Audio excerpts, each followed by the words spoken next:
प्रिय दर्शकों नमस्कार, हाजिर हूँ। आज मैं आपको बताने वाला हूँ निर्जला एकादशी व्रत हमें 10 तारीख को करना श्रेष्ठ रहेगा या फिर 11 तारीख को। इस दिन हमें क्या करना चाहिए और क्या नहीं करना चाहिए, किन किन चीज़ों का दान हमें इस दिन करना चाहिए और निर्जला एकादशी का महत्व क्या है। प्रिय दर्शकों, यदि आप समर्थ हैं तो ये व्रत आप 10 जून को कीजिए और यदि वैष्णव हैं तो फिर ये व्रत आप 11 तारीख को कर सकते हैं। अब समर्थ क्या होता है?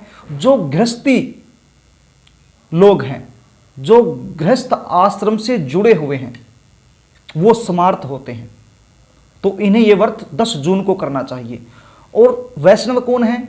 जो साधु हैं, संत हैं, जो बड़े बड़े भक्त लोग हैं, वो इस व्रत को 11 जून को कर सकते हैं।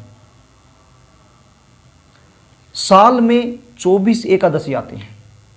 यदि किसी साल अधिमास आ जाए तो उस साल 26 एकादशी होती हैं। बाकी सामान्य रूप से 24 एकादशी आती हैं और सभी का अपना अपना एक महत्व होता है।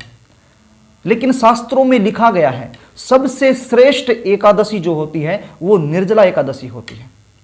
बाकी की जो 23 एकादशी हैं, इस दिन आप व्रत करते हैं, दान पुण्य करते हैं, जो आपको फल मिलता है वही फल केवल एक निर्जला एकादशी के दिन करने से आपको मिल जाता है।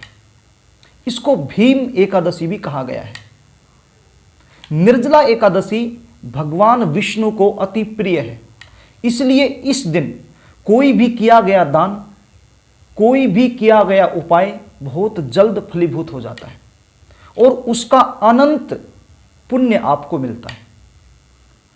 तो प्रिय दर्शकों, इस दिन कोशिश कीजिए कि आप व्रत करें। साल की जो 23 एकादशी हैं, यदि उन सब में आप व्रत नहीं कर सकते तो कोशिश कीजिए कि निर्जला एकादशी का तो व्रत आप अवश्य करें। यदि आप नहीं कर सकते हैं तो कम से कम कोशिश कीजिए आप सात्विक भोजन ही लें। तामसिक भोजन से इस दिन आपने बचना है।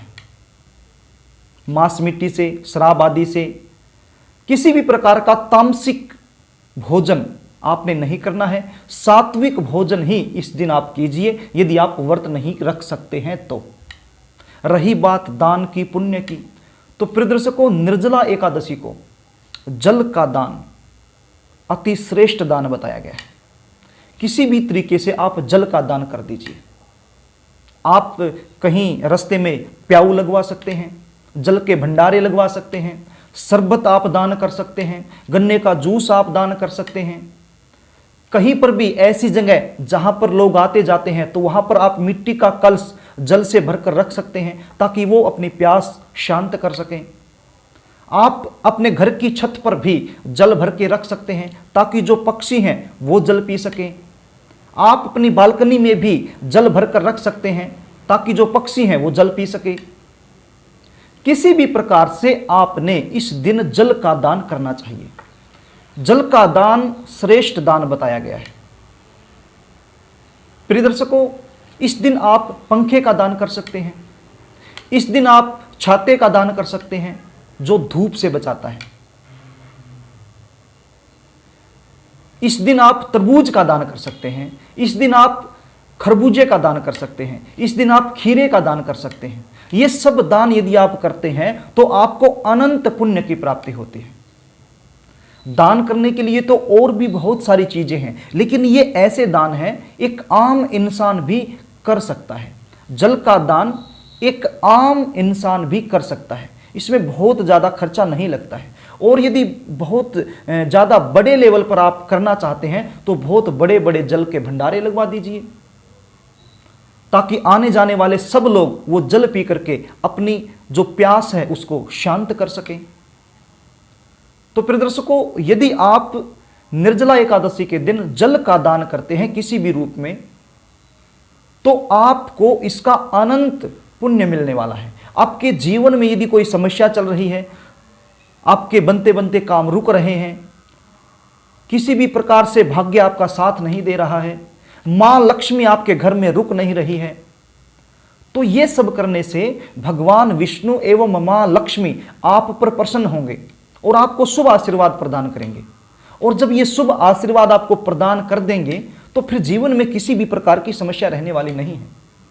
तो प्रिय दर्शकों, ये जो दान मैंने आपको बताए हैं, विशेषकर जल का दान, मैं तो ये कहता हूं कि ज्येष्ठ माह चला हुआ है, भीषण गर्मी इस माह में पड़ती है, तो आप जल का दान तो लगातार कीजिए। किसी भी समय आप जल का दान कर सकते हैं और कम से कम अपनी बालकोनी में जल आप अवश्य रखिए, क्योंकि छोटे छोटे पक्षी होते हैं, वो भी उस जल को पी करके जब अपनी प्यास को शांत करते हैं तो आपको दुआ देते हैं, उसका भी पुण्य आपको मिलता है। कोई भी आपके द्वारा दान किए गए जल से अपनी प्यास को शांत करता है तो वो आपको दुआ देता है, उसका लाभ आपको मिलता ही मिलता है, चाहे आप किसी भी दिन कर लें। लेकिन यदि हर रोज आप नहीं कर सकते हैं तो कम से कम निर्जला एकादशी के दिन जल का दान आप अवश्य कीजिए, शरबत का दान आप अवश्य कीजिए, इसका अनंत पुण्य आपको मिलने वाला है।